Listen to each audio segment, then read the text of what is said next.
Welcome to CSIS. Thank you for coming to today's event.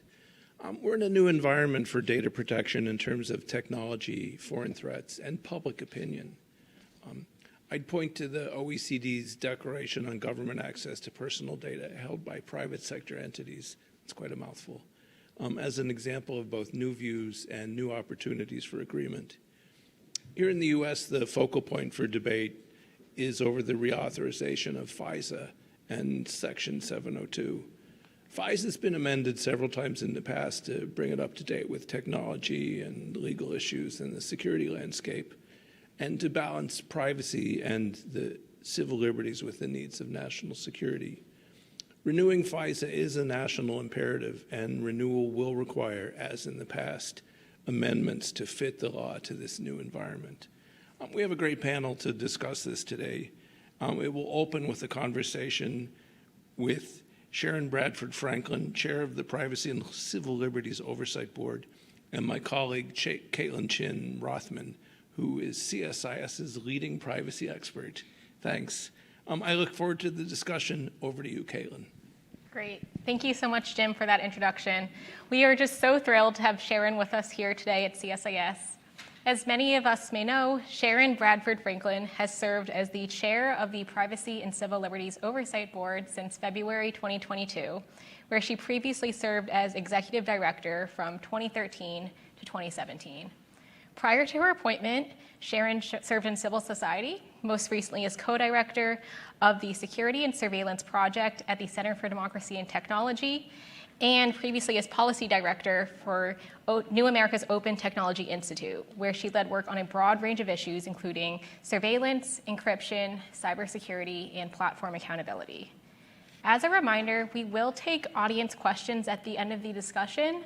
So for those of us joining us in person, you'll find note cards floating around the room, I believe. So please feel free to write those down, and then one of my colleagues will come around to pick those up.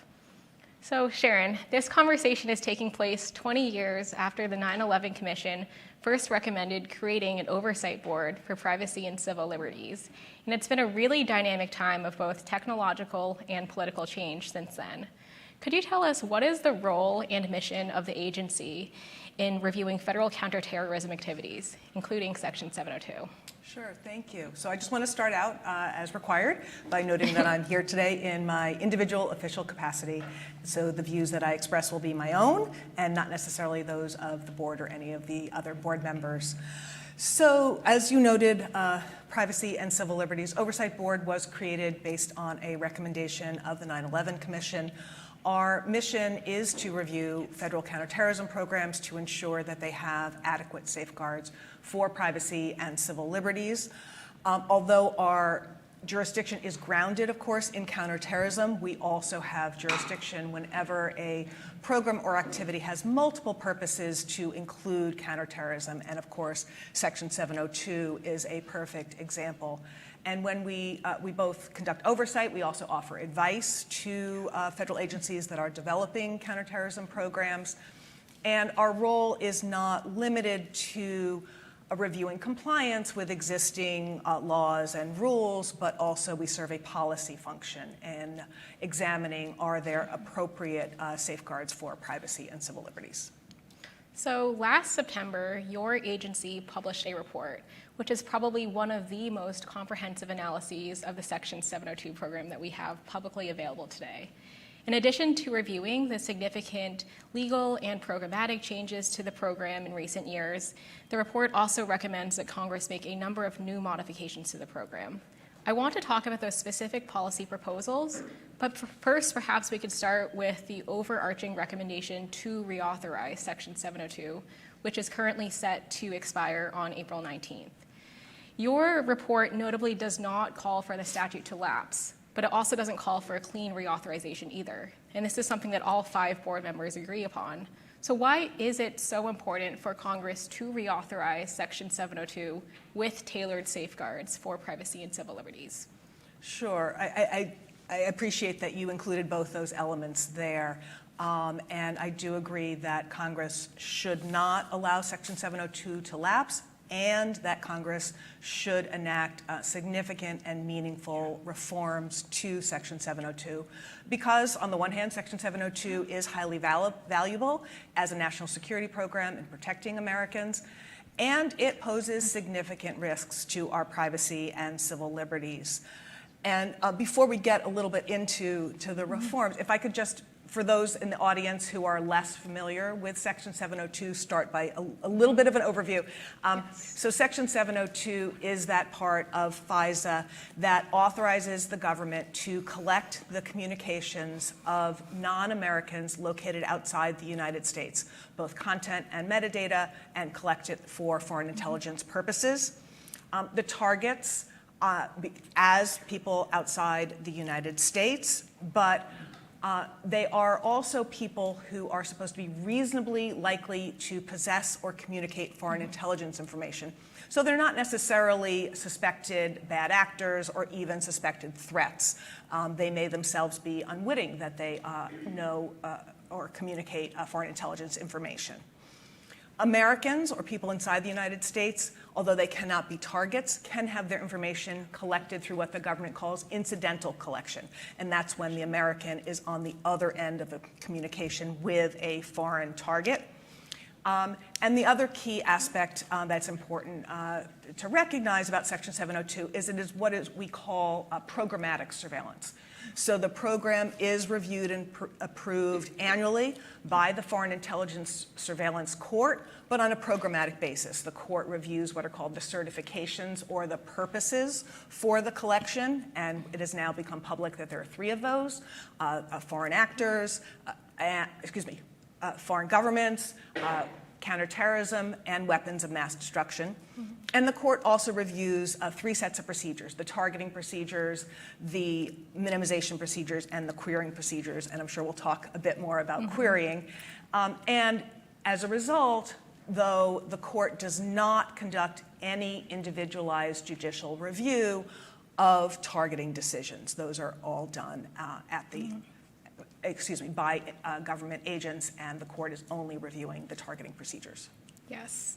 So incidental collection has become one of the most debated provisions of Section 702 because even though, as you shared, Section 702 targets non-Americans abroad, it allows the FBI and other agencies to search a limited percentage of those communications for terms related to Americans without first obtaining a traditional search warrant. Now, some may say this is a feature of the program. Others might say it's a bug. Regardless, this is probably one of the most debated provisions, including among your board members. In your September report, the majority of the board recommended that Congress require the Foreign Intelligence Surveillance Court to individually review U.S. person query terms using the current standard, that they would be reasonably likely to retrieve either foreign intelligence or evidence of a crime. You, however, separately wrote that Congress should go further to require the FBI to demonstrate probable cause before accessing the results of a U.S. person query conducted at least in part to seek evidence of a crime. Could you tell us how you arrived at this recommendation? And do you believe that Congress should implement it as a matter of policy or constitutionality? So if you don't mind, I'd like to break that down into 2 parts. So first, I'd just like to talk a bit about why it is so critically important that Congress require FISA court review of U.S. person query terms, and why that is the critical recommendation that we have made. It is a critical issue at play in the congressional debate. And there are several reasons for this. As you noted, the queries are a way that the government uses to search through the collected communications. And when they use a term associated with a specific U.S. person, then it's called a U.S. person query. So there are several reasons why it is so important that Congress require FISA court review and approval of those queries. First of all, as I already mentioned, the targets for Section 702 are people who are not necessarily wrongdoers or threats to the United States, and they may be unwitting. So when we talk about who are the Americans whose communications are incidentally collected, they can be even further removed from any suspected wrongdoing or threat to the United States. Secondly, The information that is collected under Section 702 includes the content. So that can be very, very sensitive information. It can involve financial information. It can involve health information. It can involve political information, and so forth. Also, as I already mentioned, there's no judicial review of targeting decisions at the front end, at the targeting stage. And so and that's for a good reason. It's because the targets are people who are non-Americans outside the United States. They don't have recognized Fourth Amendment rights. But when we get to the stage of querying, where the government is searching through their collected communications, seeking information about a particular American, those are people who do have recognized Fourth Amendment rights, and they do have privacy interests in those communications. So at that juncture, it is so important to have that individualized judicial review. And judicial review is a fundamental tenet of our American judicial system. So that safeguard is really critically needed at that stage. And then the final reason I would mention for why this particular safeguard is so critically important is, as you are aware, FBI has had a series of very serious compliance violations over the years and has demonstrated that they are not able to comply with the current rules. Now, they have made a number of reforms in recent years, and those are welcome, and those are designed to improve compliance, but they're not sufficient. And this persistent pattern of non-compliance by FBI, in my view, dramatically illustrates the need for independent external review. Now, your question also went to the particular recommendation made by the board and my separate statement. And the board's recommendation 3, which urged, and I know we'll talk a little bit more about this, I think, which urged that the judicial review by the FISA court be conducted under the existing standard, reasonably likely to retrieve foreign intelligence information or evidence of a crime. And then my separate statement, I urged a higher standard of probable cause. The board's recommendation is a policy recommendation. And the reason why I urge in my separate statement the higher standard is because there are constitutional interests as well. And I mentioned already the Fourth Amendment rights of Americans in the privacy of their communications. And I focused in particular on FBI queries seeking, at least in part, evidence of a crime. And that is where the privacy and civil liberties interests in the communications are the highest, where there is the risk of potential criminal investigation and prosecution by the FBI, and that safeguard is most needed. And in other contexts, our law recognizes that the content of communications requires law enforcement to obtain a probable cause warrant in order to access that. So in order to provide parity with criminal law in other contexts, and to ensure that Americans' privacy rights are fully protected, that is why I have urged that a probable cause standard is appropriate. And the final point I just want to make in response to the question, sorry I've gone on for a while, is that in recommendation 3 of the board's recommendation, that recommendation explicitly does point out that if Congress were to choose to exercise, to implement a probable cause standard, that would be agreeable to the board, even though the recommendation itself is framed at a lower standard. I was wondering if I could ask about some of the feedback that you've received in response to this recommendation 3. Some might argue that individualized judicial review, regardless of the standard required, would place a heavier burden on the FISA court to handle a very large volume of applications and could therefore potentially delay time-sensitive intelligence investigations. Could you tell us, first of all, what are some recommendations that your board has made to reduce this burden? And second, do you think those sufficiently address the concerns raised related to practicality and feasibility? Thank you. So recommendation 3 was crafted to explicitly try to address some of those practical considerations that have been raised. First of all, is the standard, of course, with the reasonably likely to retrieve standard. If Congress were to require that standard, there can be no argument by the government that they can't meet that standard because that's a standard they're already meeting. But in terms of the burden on the court, one key feature of our recommendation is that it states Congress should require the government to go to the FISA court for approval in order to access the results of a query when there is a hit.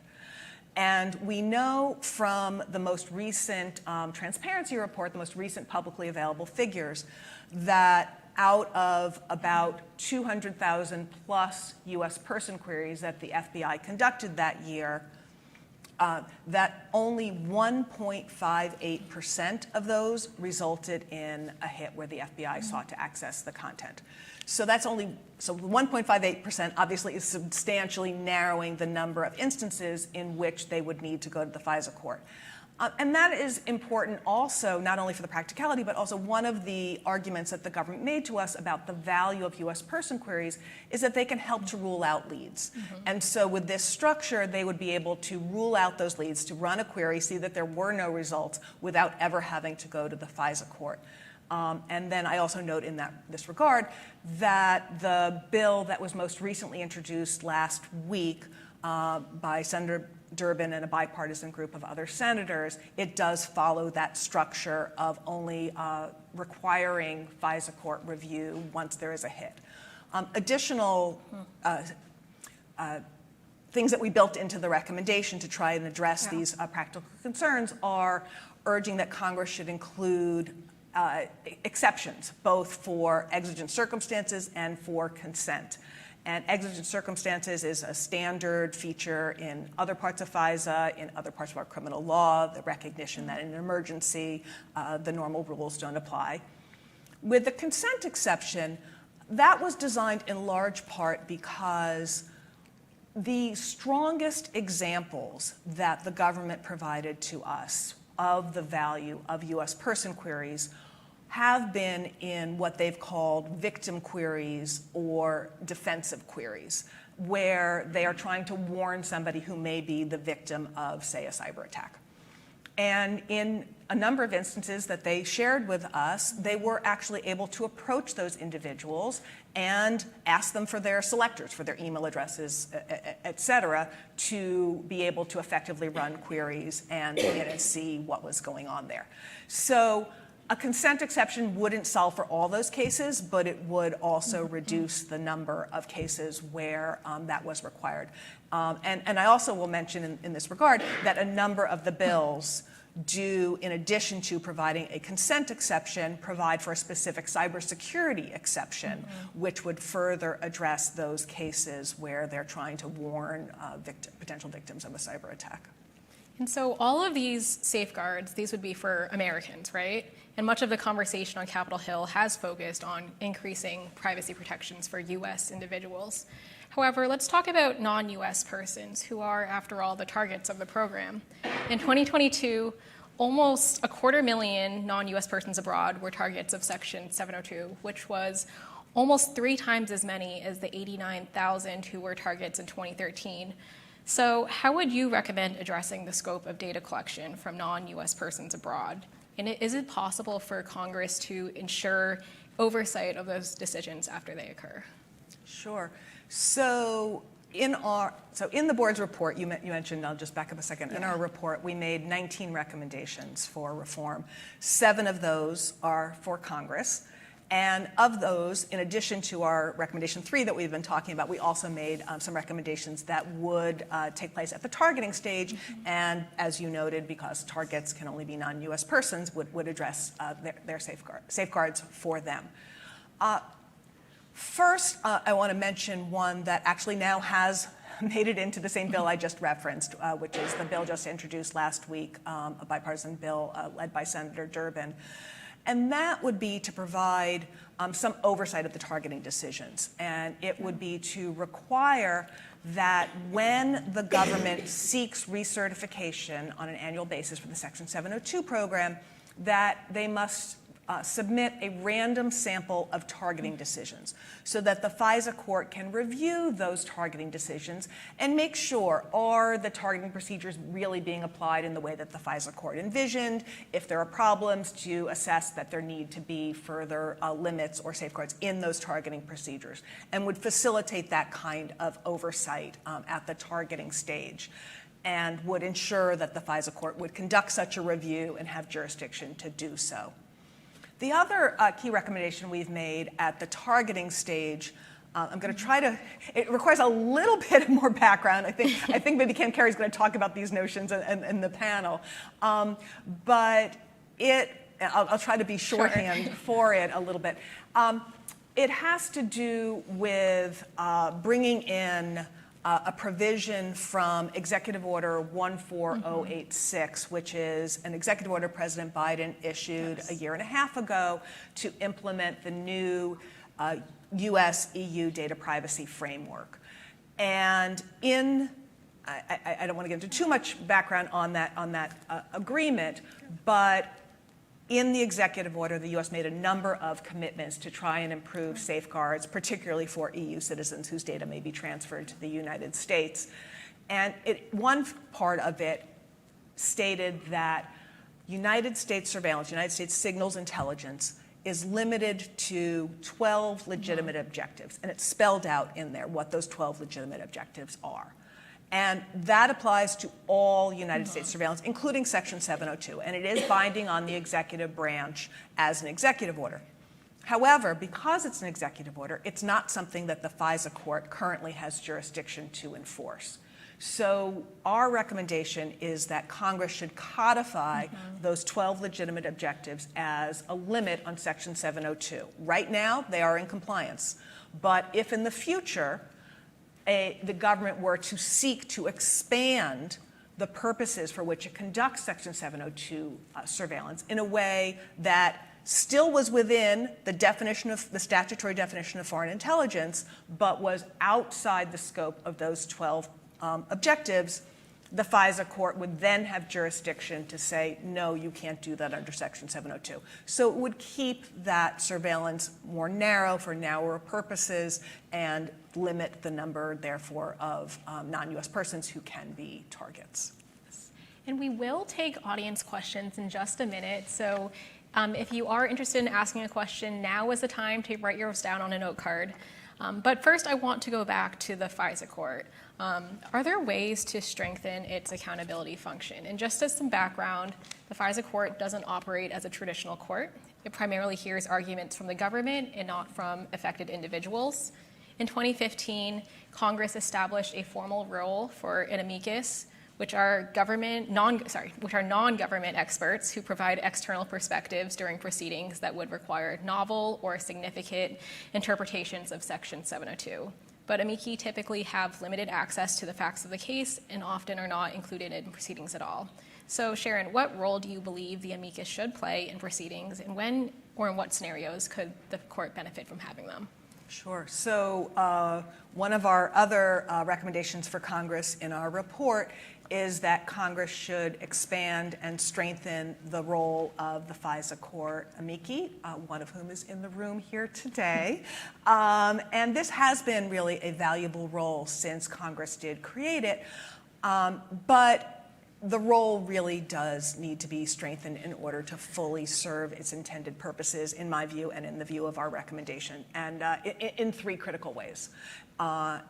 First, the cases in which the FISA court should be required to appoint an amicus should be expanded beyond the novel or significant legal issues.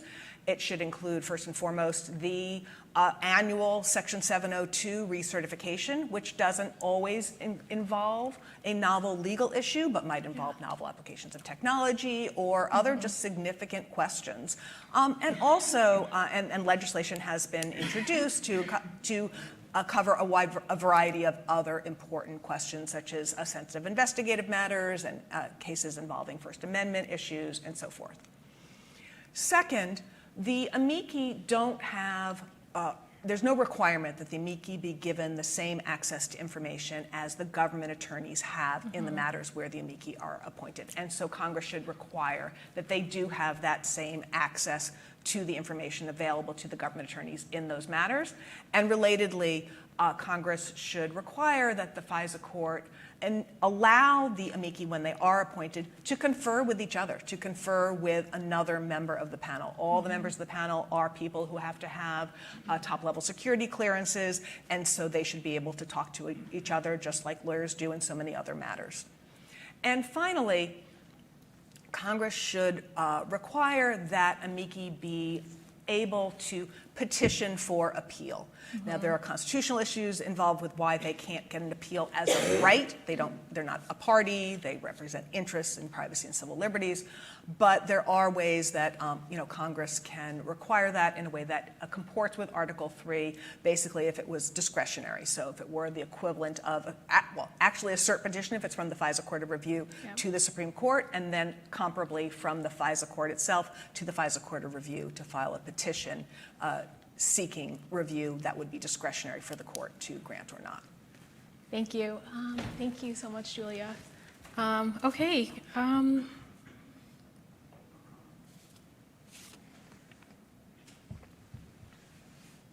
Okay, someone asked, you mentioned consent and cybersecurity exceptions for collection.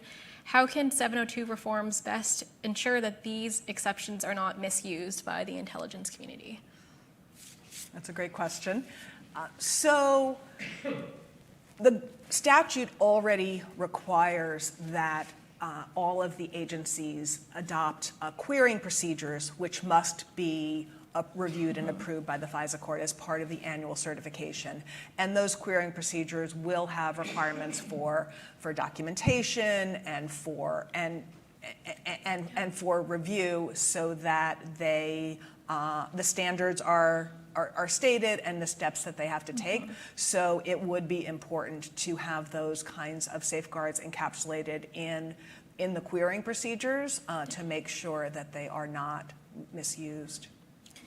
And then we have a question about your recommendation to codify the 12 legitimate objectives within EO 14086, which is not, so the question is, would this primarily benefit the data of EU persons, or would this also benefit Americans' data protection or people in other countries?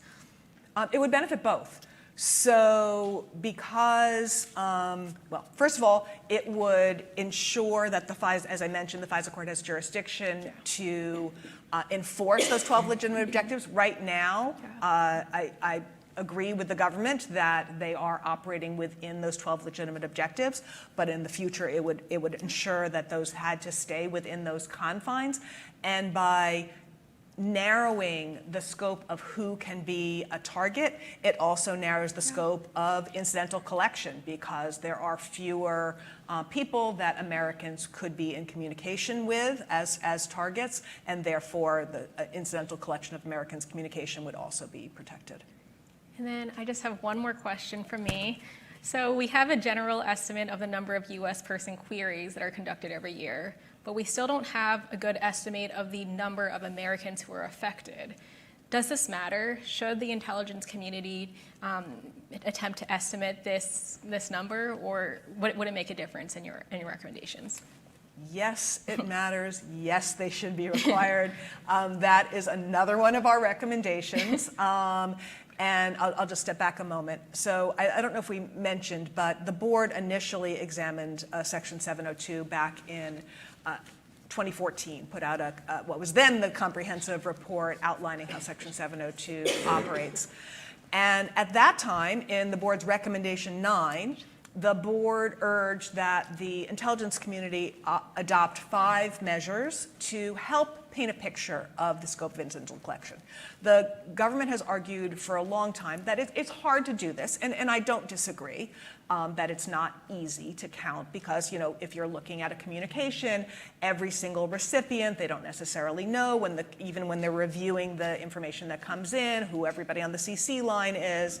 That said, that doesn't mean full stop. It's hard to do. You're done. And so we urged 5 different ways. They implemented 2 of them. On the other 3, they said not really feasible, but we'll work on it. Then subsequently, the government changed its opinion and said, actually, we've determined it is infeasible to come up with a meaningful number. And I'm using air quotes because those are both of their words. And they have maintained that. And in the board's view, there is a difference of opinion on what would be a meaningful metric. And this is why we made our recommendation that they should attempt to move forward in this regard. So the NSA, I believe the statistic is that they have the highest percentage or number of math PhDs in the country. They're used to trying to come up with mathematical precision, and in their annual statistical transparency reports, they try to do that. Now, the tools for estimating incidental collection would likely lead to a less precise number, but in our view, a number that is less precise than the numbers they typically provide can still be definitely meaningful to the public and policymakers in understanding the scope of who is affected, in understanding, and that matters because if the number is really vast as an absolute number or as a percentage number, that will affect calculations of whether the rest of the safeguards throughout the program are sufficient. So in our actual recommendation in this report, we have urged that the NSA conduct more of an in-depth study on some methods that have been proposed. There have been some creative proposals that have come up in more recent years, and figure out a way to do this in a more feasible manner and explore that. Well, thank you so much, Sharon, for these incredibly insightful comments and for your leadership at PCLOB. To everyone, both in person and online, please join me in thanking Sharon Bradford Franklin for joining us today. Thank you.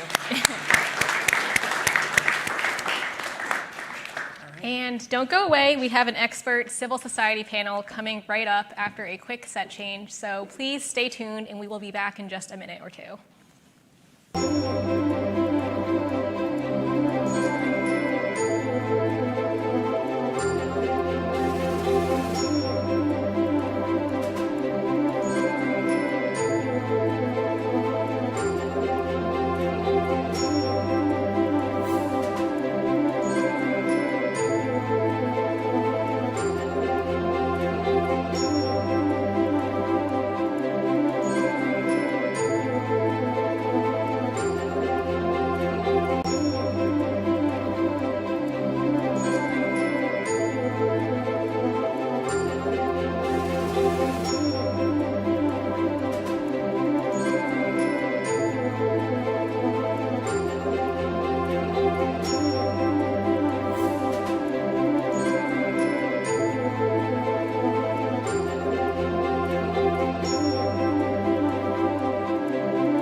our event. Now joining me on stage are three renowned experts on privacy, data collection, and civil liberties.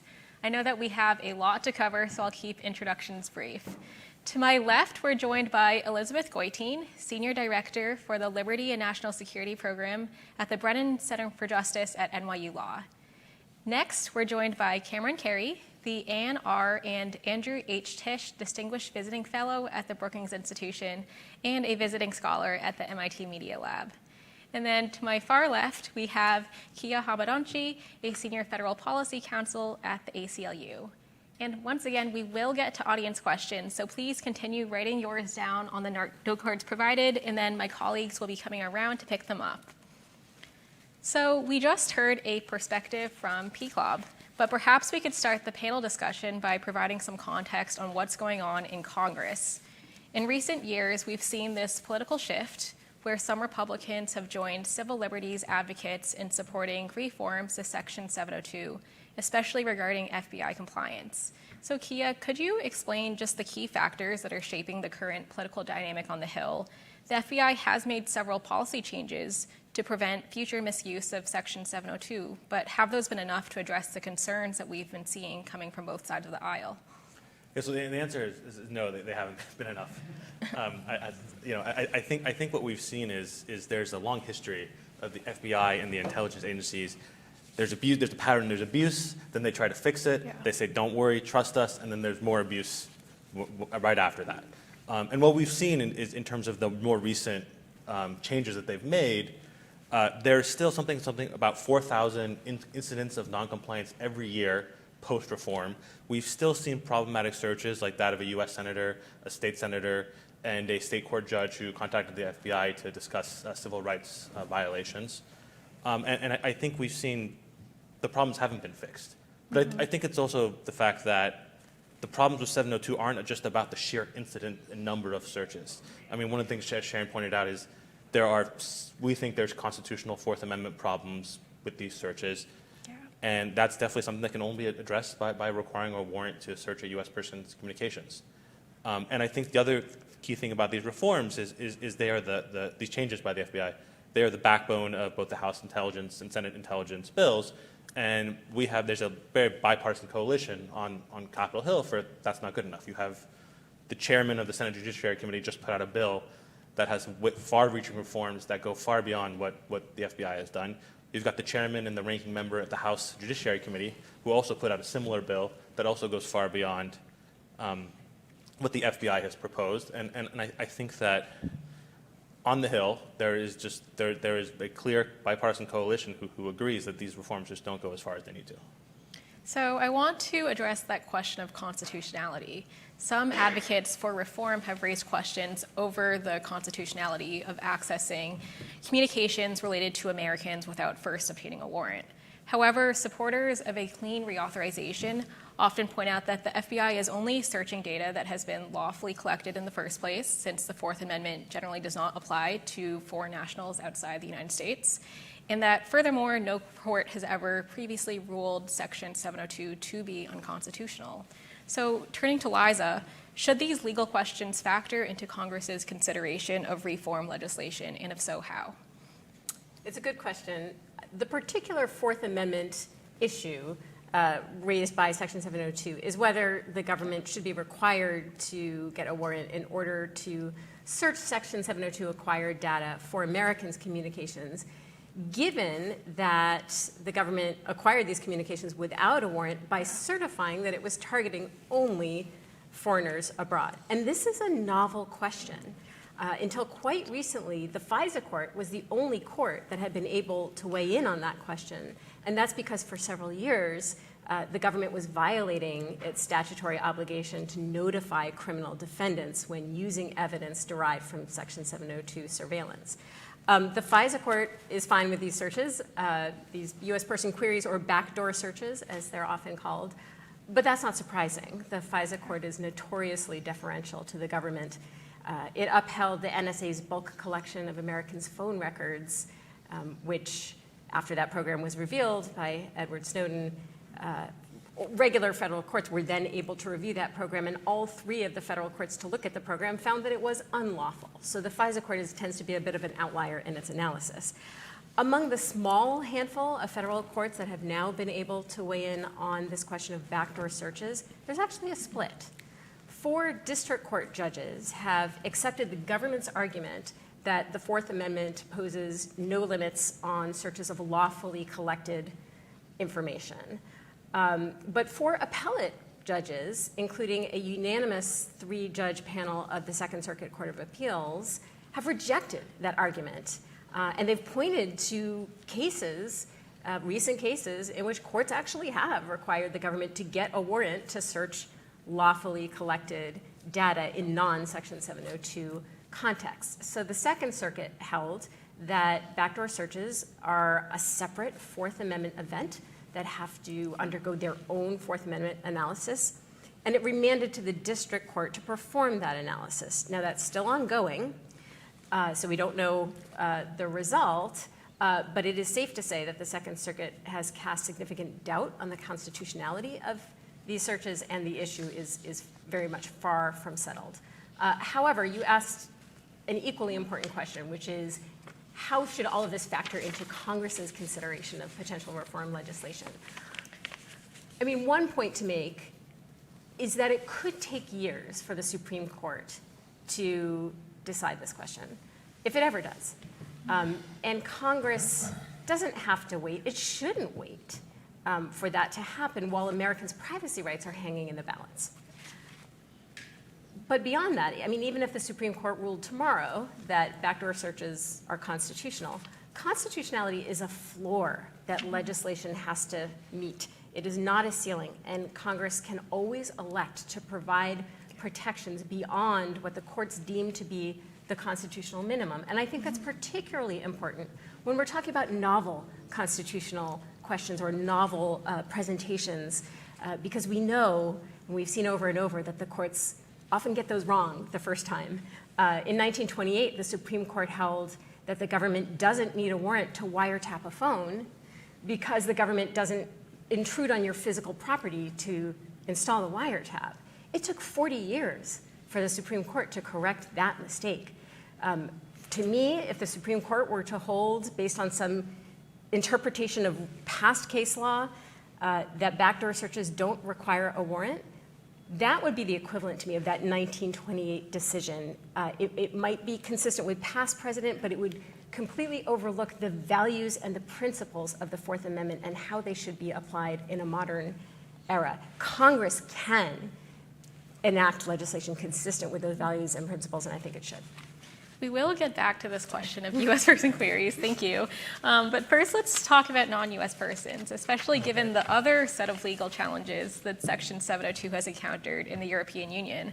In recent years, some in the EU have continued to raise questions about whether privacy protections for non-Americans are adequate under EU law, particularly for both Section 702 and EO 12333. So turning to Cam, how has the EU perceived Section 702 authorities, and can this current reauthorization debate on the Hill have possible global implications? Well, thanks, Caitlin. Yeah, I approached this issue from a couple of angles. I came of age during the era that there were abuses by the FBI and the CIA beyond anything we are dealing with today. A mile and a half from here, I watched as my brother, the future presidential candidate, Secretary of State, global climate envoy, was surveilled by a group of agents as he went for a walk with his wife. I've also been in government and had high-level clearances and access to a lot of sensitive information. And I saw the value that Section 702 provides, and that's been affirmed by the PCLOB and really by every independent review that has been conducted. And, so, I recognize that there are legitimate concerns on both sides. On the international level, look, the European Union has this adequacy regime that requires that European protections run with the data, essentially. And we have been in litigation twice now in the European Court of Justice and made changes to surveillance law, recognizing that in a world where, in a digital world, where information really knows no borders, that we need to have protections in place for everybody. And that has important commercial value, but it's also an affirmation of American values.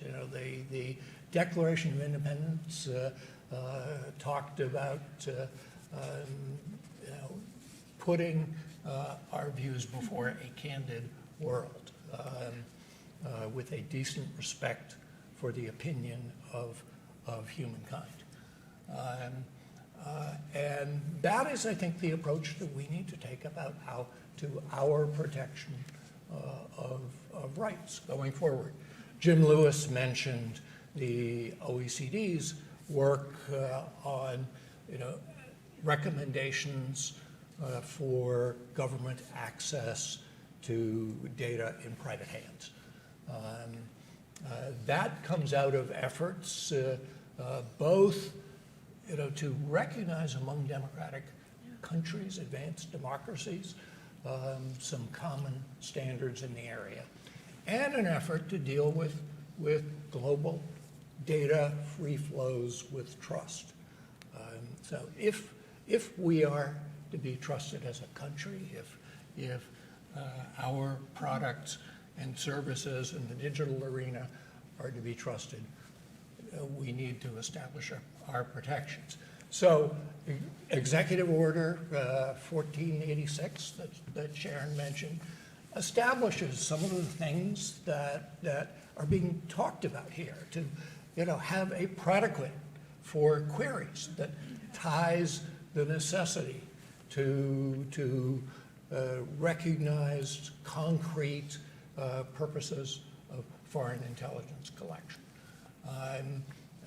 And so codifying those predicates would send a strong statement and would ensure that, regardless of future executive orders or modifications to executive orders, that those standards remain in place.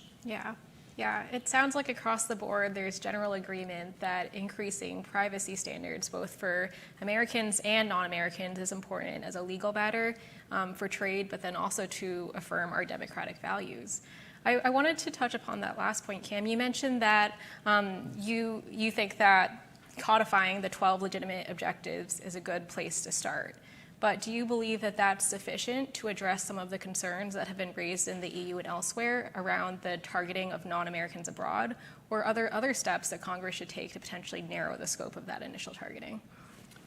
Look, the European Commission has looked at this and said that Executive Order 1486, the procedures that agencies have put in place, the remedies that the executive order and other procedures make available to people in Europe meet the standards of European law. I've spent a lot of time on those opinions. Ken Propp, who is here, has spent probably even more time on those, having been stationed in Brussels been out during some of that.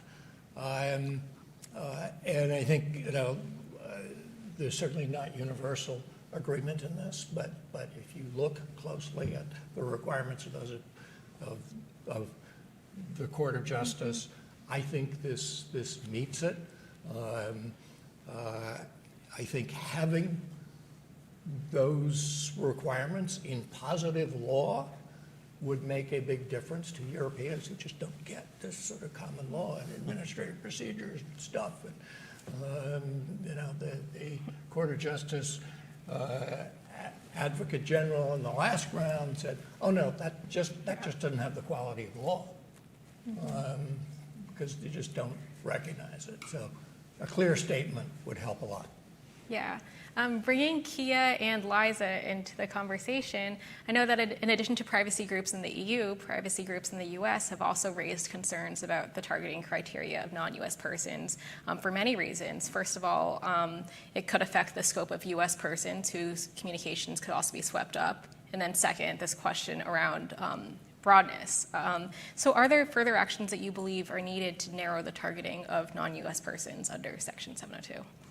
Do you want to go? You can go first. Yeah, I would probably go a little bit further than just those codifying the 12 permissible purposes.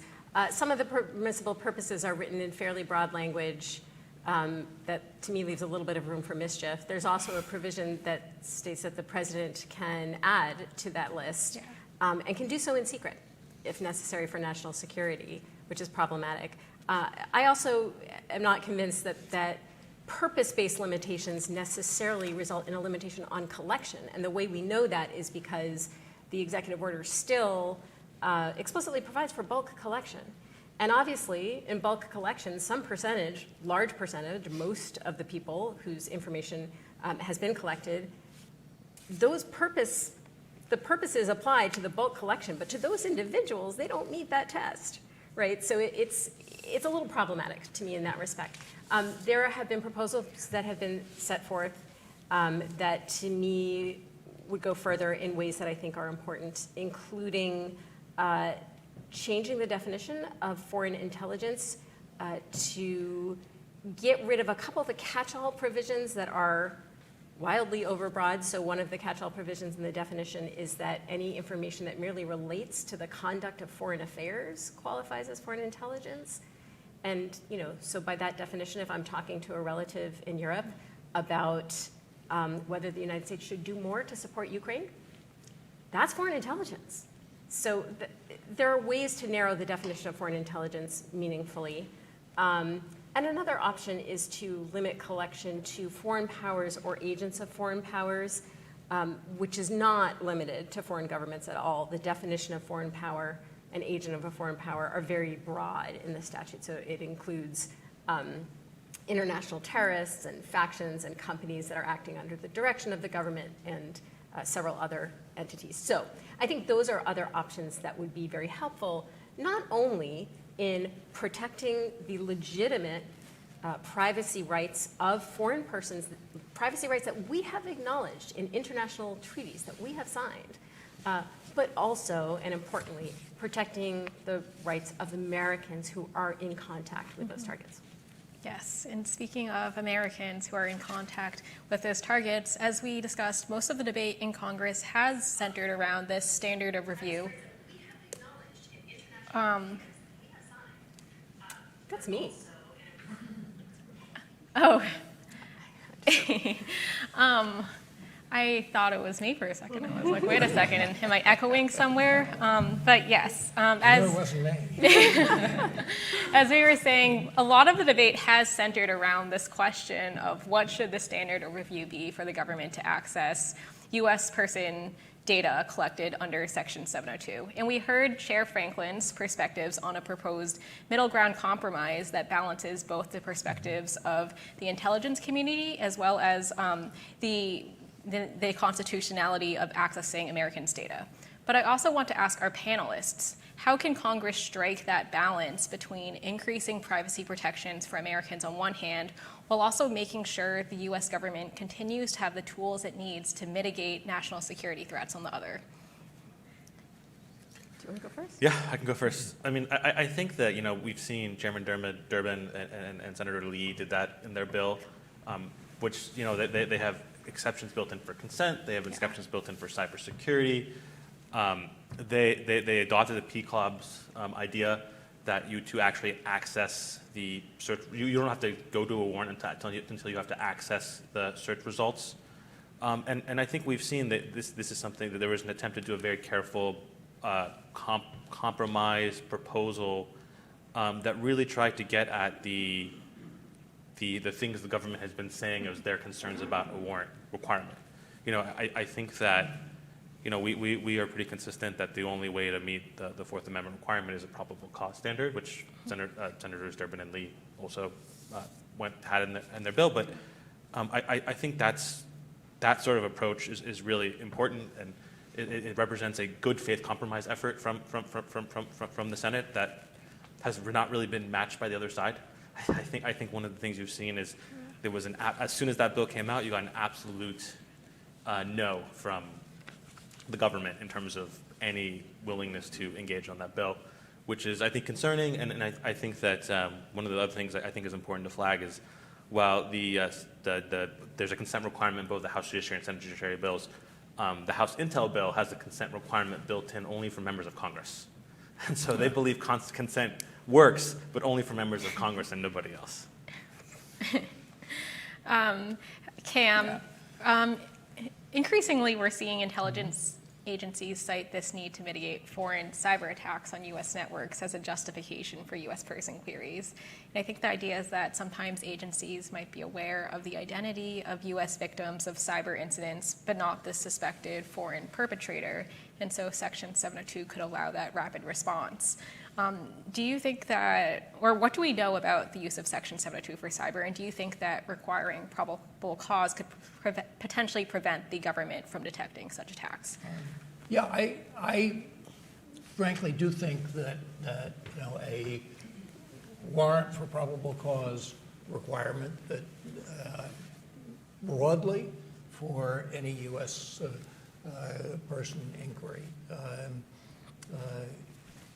goes too far in that direction. Look, I do not buy that just because there is a store of information in the government's hands that it's fair game. I mean, you can't search the locked trunk of a seized car or a seized luggage without a warrant. And I think that sort of analogy applies.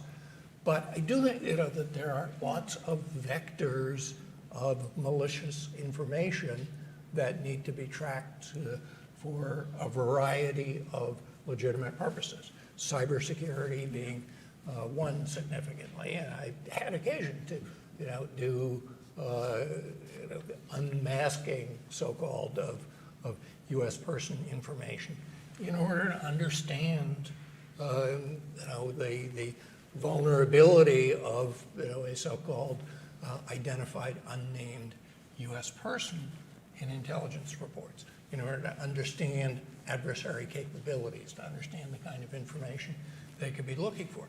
There are much broader reasons to need that, and we face important risks to our society and our democracy from disinformation. We do need to be able to look at those vectors and understand, as Sharon talked about defensively, is this person a victim or an accomplice, whether a useful idiot or a deliberate one. And I think a cybersecurity exception certainly may deal with that, certainly my situation. But I think there may be other areas too. So I think we have to have, I think, a continuum of codifying queries and then establishing a threshold as it moves towards an investigation of a U.S. person where clearly a warrant is required. Mm-hmm. Can I respond to that? Yeah. I agree with a lot of what you said. Mm-hmm. The one thing I just want to point out is there is no victim exception to the Fourth Amendment. And the need to protect victims is, in cybersecurity attacks or anything else, is not unique to Section 702. Domestic law enforcement agencies are faced with this task every day, and they manage to keep the public safe without resorting to hundreds of thousands of warrantless searches every year. They use investigative techniques that comport with the Fourth Amendment, including often getting the consent of potential victims. I understand that it feels like there could be a national security cost, but I want to push back a little bit on a couple of different points, on a couple of different grounds. One is that the government has made a strong case that collecting and reviewing the communications of hostile foreign actors has had significant national security value. It has made a much, much weaker case when it comes to the value of warrantless U.S. person queries. And the PCLOB actually found, and let me make sure I've got this right, that there was, quote, little justification provided to the board on the relative value of the close to 5 million searches conducted by the FBI from 2019 to 2022. And in the handful of cases where the government was able to show that these queries were useful, the board found that in the majority of these cases, the government could have obtained a warrant, could have gotten the consent of the potential victim, could have invoked the exigent circumstances exception, or, and this wasn't part of the PCLOB's analysis, but could have found the necessary information by doing a metadata query, which is allowed under all of the reform bills we're talking about, just to see who is in contact with whom. So the government really hasn't made much of a case for the need for warrantless U.S. person queries. And this is just the second ground that I wanted to push back on a little bit. In almost every context besides Section 702, and certainly in every case where a U.S. person is the target of an investigation, the government has to get a probable cause order in order to collect that person's communications. And that rule applies regardless of whether the U.S. person is a terrorist plotting an attack on a major U.S. city, a spy selling military secrets to China, a cyber criminal planning an attack on energy providers, or a drug lord who's profiting off the deaths of fentanyl addicts. And the government has never suggested that in these cases where the stakes are as high as they can be, adhering to the 250-year-old warrant requirement is devastating to our national security. And yet somehow you take that same requirement and you apply it in this limited context, and there will be grave and irreparable national security harm. It just doesn't make sense. So. Well, Cam, what are your thoughts on some of the modifiers that Chair Franklin and the PCLOB and some of the bills have proposed? For example, allowing the government to access metadata of communications, but requiring a warrant to access the content, for example, or allowing the government to conduct searches, to conduct initial searches for U.S. persons, but then only require a warrant if it returns a hit. So I think the latter makes some sense to me. I do think that as a general matter, once you move to content, that requires a warrant. And are there any, I know, Liza, you mentioned that the government hasn't made the case for why a warrant requirement would be so unworkable. Are there any additional pieces of information that would be informative as to the practicality or the feasibility of these modifiers? For example, what percentage of investigations require rapid responses due to immediate loss of data or harm, as opposed to the number that fall into non-emergency classifications? That's a good question. We do know that these queries, U.S. person queries, return a hit in 1.5% roughly of instances, and that is helpful information in terms of knowing whether it would be workable to impose a warrant requirement in order to access content that's returned by a query. I'm curious, mostly just for, intellectual curiosity, what percentage of the searches are in fact these defensive or victim-based searches, because it's interesting how that has become such a focus this time around. It wasn't mentioned in 2017 and 2018 when 702 was last reauthorized, and there was a lot of debate over U.S. person queries. I never heard it even mentioned back then. So this feels like a kind of new thing, and I'm just curious how big a percentage it is, because it is something that the government is emphasizing a lot these days. But I think something else to add about defensive searches. When they say defensive searches, one of the reasons they say a consent requirement is not workable is because they're often searching the person to see if this person is actually under foreign influence or not. And so what they call a defensive search isn't actually a defensive search. They're not necessarily sure if it's a defensive search or not. They're doing the search to try to figure that out. Yeah, figure out whether they're a suspect Exactly. or an accomplice or an unwitting.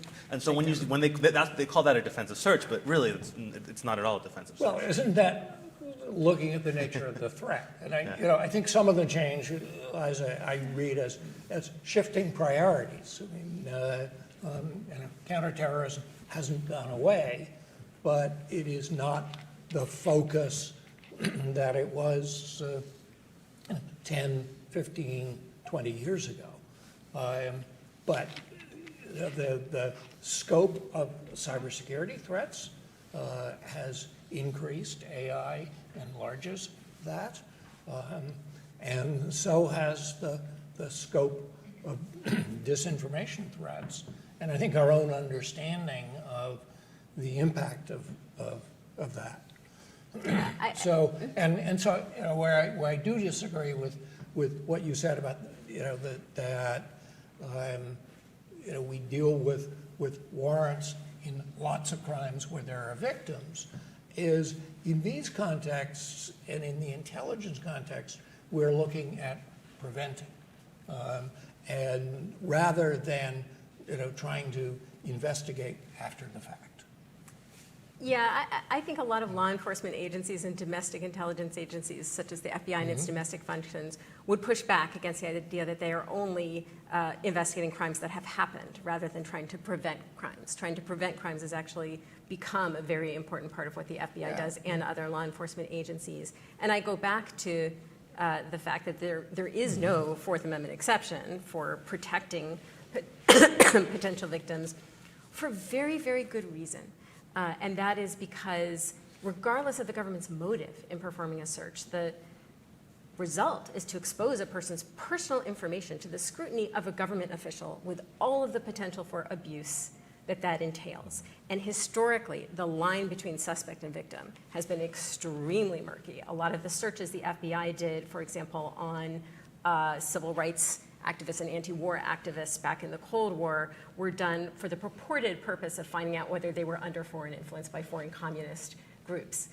In today's parlance, those would have been defensive searches, but of course, that's not what they were. So there's a very good reason why we don't kind of make that carve out under the Fourth Amendment.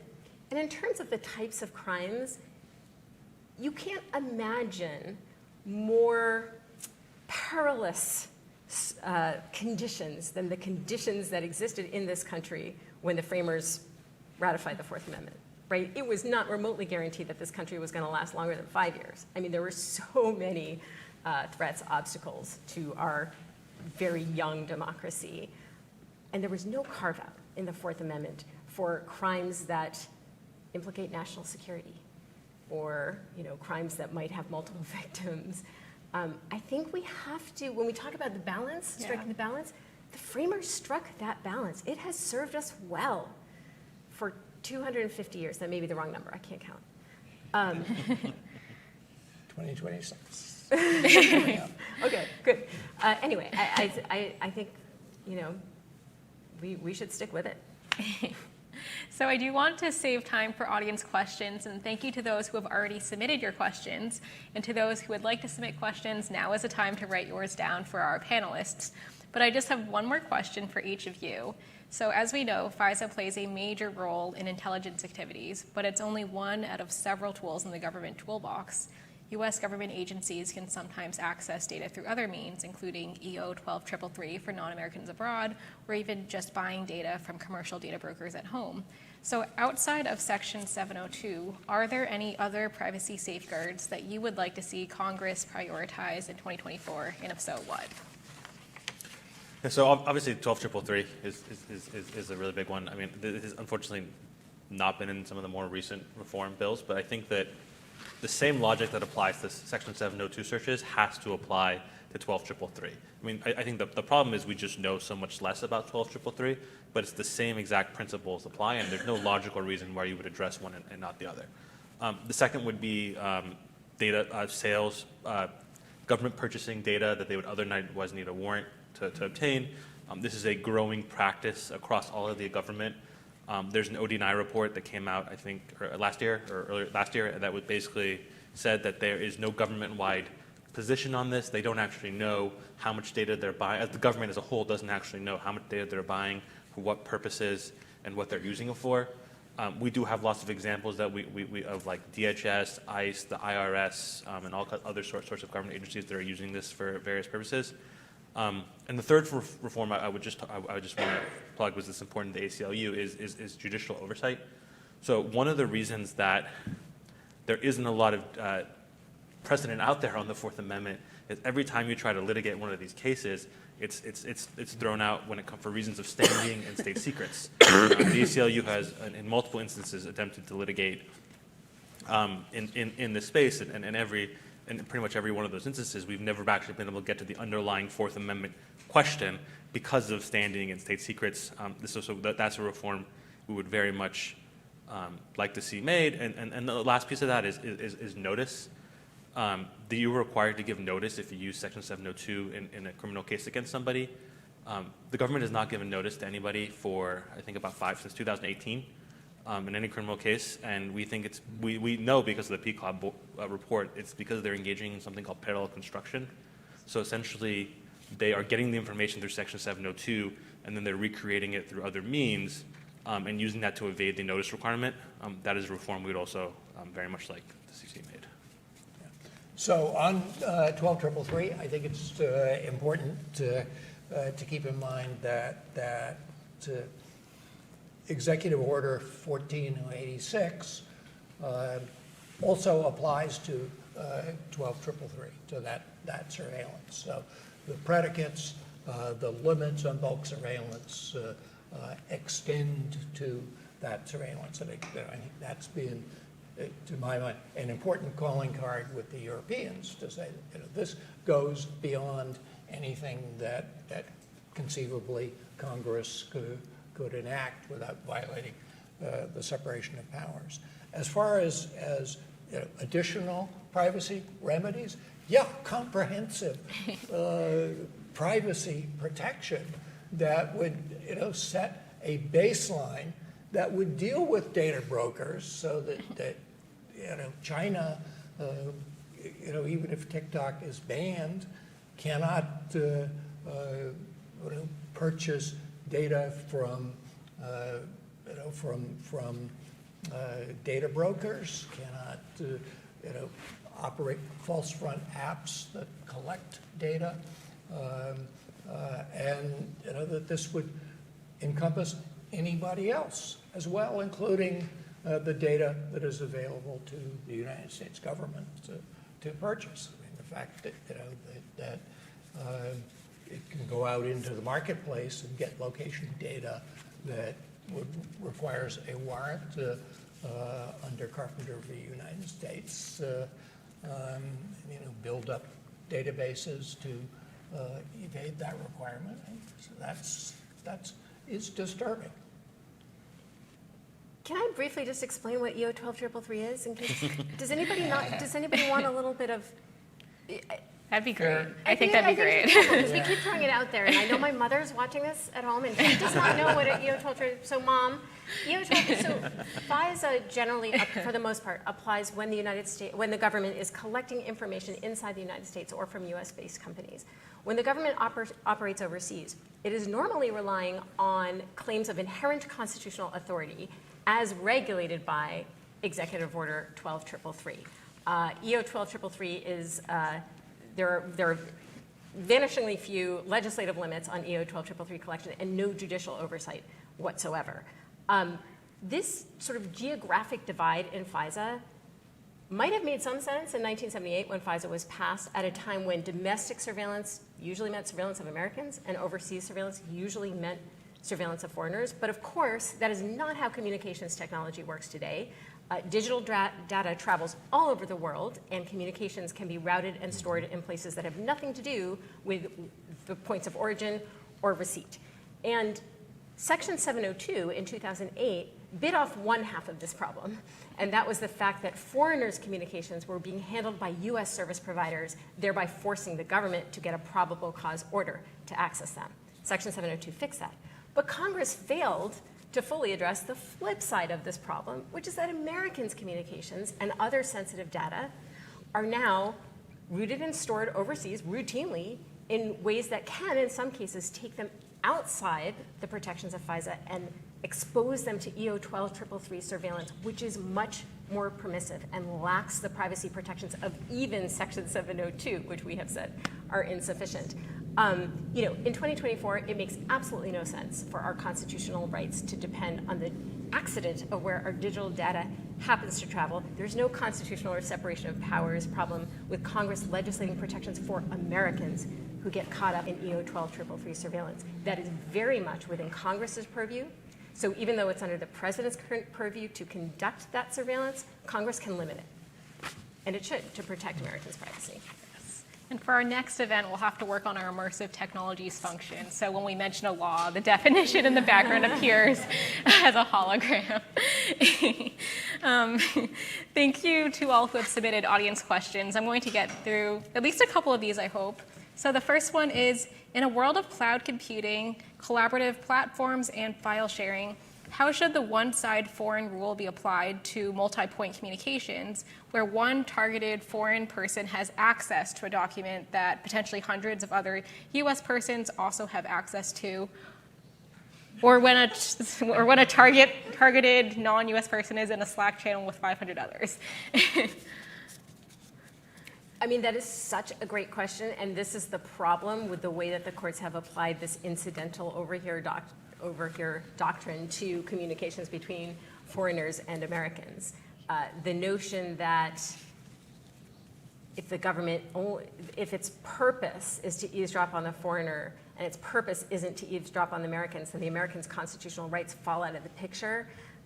That's kind of a new thing that has come up in the context of some of this FISA legislation, and I think it's very problematic for reasons that I explained in a law review article a few years ago called "Another Bite Out of Cats," and that's all I remember about. I'm trying to remember the name of the journal. I'm sorry, but anyway, it is highly problematic. I do think that this is a place where AI might potentially come in useful in terms of, if we want to put limitations in place, if the courts decide that the Constitution requires putting limitations in place, which I hope is true, or if Congress decides to do it as a matter of policy,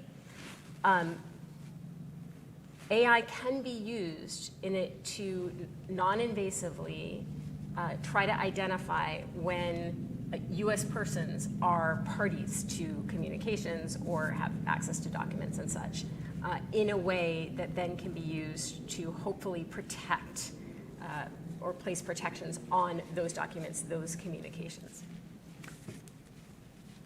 Alrighty, so we have another question. We mentioned codifying the 12 legitimate objectives from the executive order, but could you speak to why Congress hasn't similarly sought to codify the EO's 5 prohibited objectives? Or should Congress be considering this? Well, for starters, if they could just consider at least some of those objectives, whether they're the permitted ones, Yeah. the bulk surveillance ones, or the prohibited ones. So far, they have been focused really only on the domestic surveillance and warrant issue. Even though I think that the codification of query standards would help on that front as well.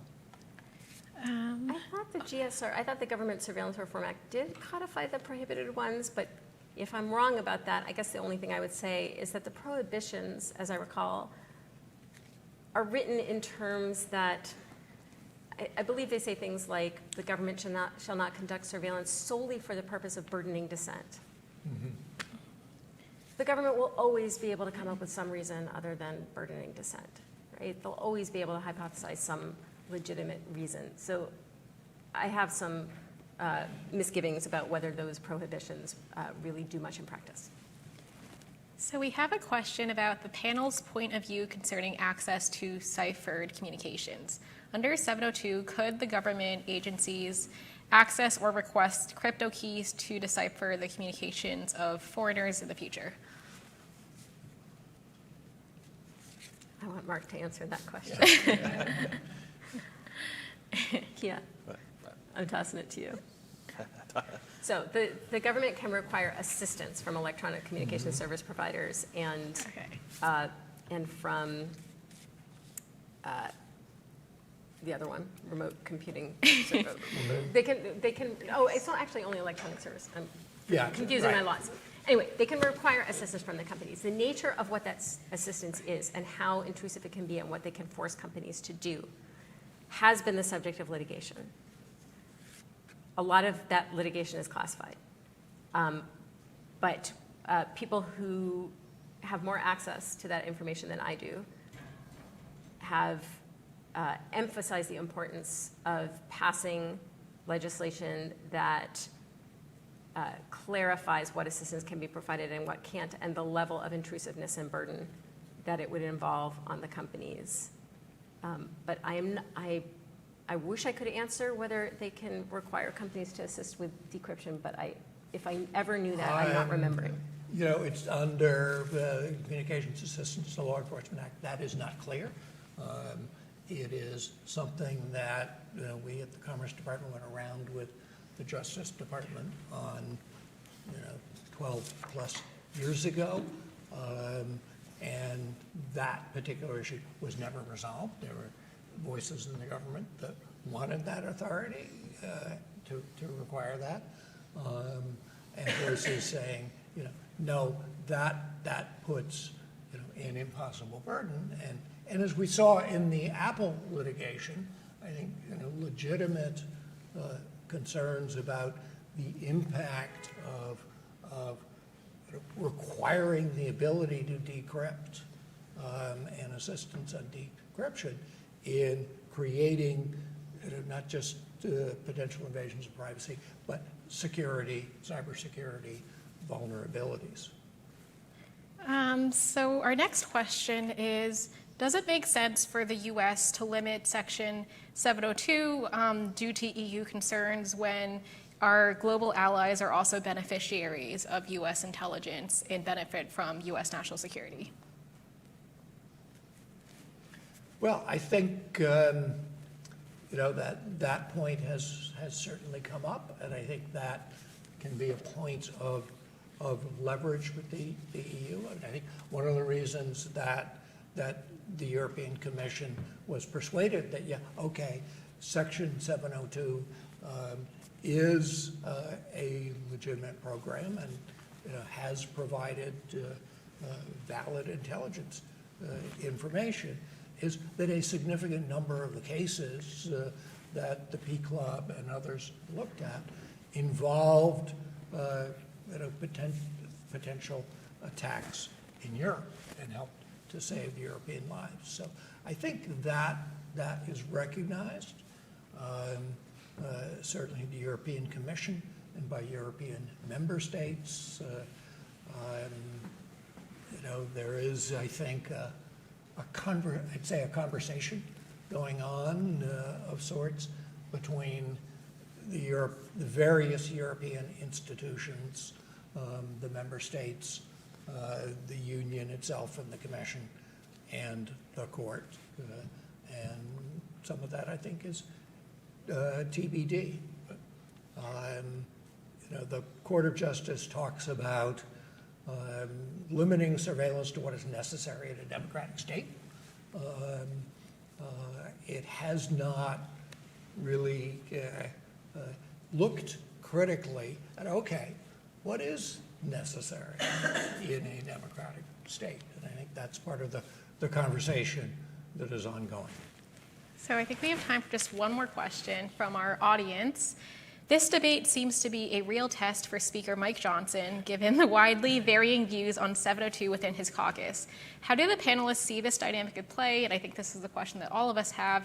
Do you have any predictions on what the end result might be? I think that the tricky thing is you have House within the House. You have such a small majority, So any rule vote is really difficult. You have the 3 Freedom Caucus members who are on the Rules Committee itself, so they are in a position to make sure that only something that they agree on can move to the floor. And you have House Judiciary and House Intel both in very divergent places where there's basically no overlap between the two things they want. The House Judiciary has asked for a series of amendments, one having to do with a warrant rule, one having to do with the Fourth Amendment is not for sale. House Intel has said if those amendments are being offered, we will not vote for the rule. And so Speaker Johnson is stuck in a place that no matter which side he chooses, he can't actually pass a rule on the floor to actually have a vote. And so unless there is, the only path forward is really someone needs to come to the table and have a good faith negotiation and something that they can all agree on, which really hasn't happened from the House Intel side because they're so stuck on no, we're not going to do any of this or even talk about it. Or there's going to be something that can pass the House on suspension, and I think it's unclear if there's anything that can pass the House on suspension in this space. So just 2 quick responses to that. I would say, first of all, that there is another option, which is to bring reform legislation to the floor and call the Republicans on the Intelligence Committee, call their bluff on whether they're going to vote against the rule. I mean, that would be pretty dramatic for them to do that. And so, call their bluff on that is one option. But just another point, which is there was a negotiation and there was a negotiated solution. And that solution was to bring a very vanilla bill to the floor that basically didn't do much. And in some ways actually weakened existing oversight within the FISA court, like unimaginably. But then give both sides, both the House Judiciary Committee, the reform advocates, and the intelligence committees, they want to expand surveillance and weaken protections, to give each of them a few amendments. That deal was made. It was agreed to. The Rules Committee was meeting. They were ready to pass the rule. The House Judiciary Committee members had filed their amendments, and then the Intel Committee folks got cold feet because they weren't sure they would win, and they thought that some of these reform amendments might actually pass, and they just backed out and announced to Johnson that they were going to vote against the rule, and the deal fell apart. So if you don't have two sides who are both negotiating in good faith, it's very hard to find a negotiated path. But there's the path of suspension, and there's the path of putting a bill on the floor and really daring Chairman Turner and some of the other Republicans on the Intelligence Committee to vote against the rule, which is a big deal. And I would just say that the big problem is House Intelligence has shown no willingness to negotiate whatsoever. The bill started with the GSRA, which is a really good reform bill that contains pretty much every single priority that we could ask for in civil society. That turned into, in the House side, the Protect Liberty Act, which is a good, strong reform, but we gave some things up to come up with a more compromised version and a bill that could pass the House. And there's been no willingness on their side to come at all, even in our direction, or even have a negotiation about any of those provisions.